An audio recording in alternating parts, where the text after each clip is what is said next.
We welcome in 49er insider and the host of Gold Standard Podcasts, our good friend Rob Stats Guerrera. Rob, great to have you. Good morning. Thanks for having me. All right, well, they got it done. Are you surprised this didn't kind of drone on through camp like a lot of their other ones, or was this on the money?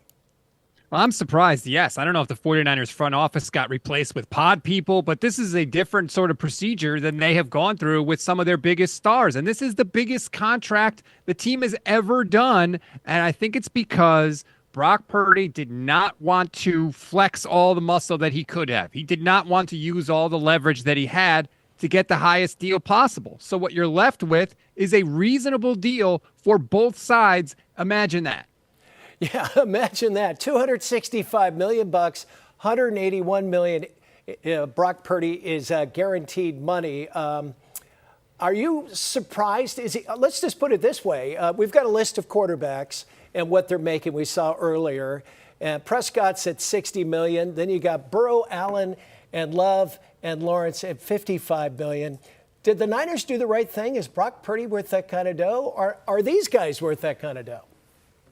I don't know how you could argue Brock Purdy isn't worth this kind of money. Again, this is not a top of the market contract, right? It's like seventh or eighth in terms of quarterbacks in the NFL. And since Brock Purdy became the starter in 2022, he's first in yards per attempt, third in passing yards, fourth in QBR, and seventh in touchdown passes. So how, in what universe is he not worth a top 10 quarterback contract, especially when you throw in his playoff success and obviously the Super Bowl appearance as well? Again, this is a reasonable contract from both sides. It's great to see for the 49ers fans. And if you don't like it, if you think that he got paid too much money, you just don't think that quarterbacks should get $50 million a year. Yeah, and if you just wait 3 or 4 years, it'll probably be a bargain because someone's going to make more.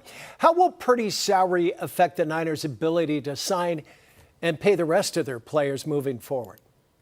So we do need to see the actual structure of the deal, right? We don't know if it's front-loaded, if it's back-loaded. Those details haven't come out yet. But the 49ers have the second most cap space in the entire NFL. So if they want to front-load this deal and put a lot of the money up front, they have the salary cap space to do that now, to where 2-3 years from now, you're not saying, oh my God, we have to restructure Brock Purdy's deal. Otherwise we have a massive cap hit. That may not be the case, but the 49ers had the room to do this deal and they've done it. And let's not forget, the Philadelphia Eagles just won the Super Bowl. They have paid their quarterback, their running back, both wide receivers, multiple offensive linemen, a really good tight end, a really good linebacker. You can pay a quarterback a top contract and still have plenty of money for other good players. It can be done, I promise you. Okay, I'll take your word for it.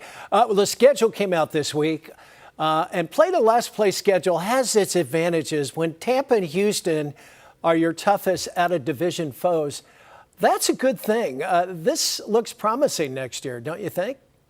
Absolutely. The runway for this team to make the playoffs is just sitting there in front of the 49ers. They don't play any teams coming off a bye week. They played 4 last year. That was the most in the NFL. They only have 2 short week road games. The quality of the opponents, as you mentioned, is the best in the league. If you look at the projected win totals for 2025, the 49ers have the easiest schedule in the NFL. And now with this Brock Purdy contract, they have no drama this offseason. Kittle's deal is done. Brock's deal is done.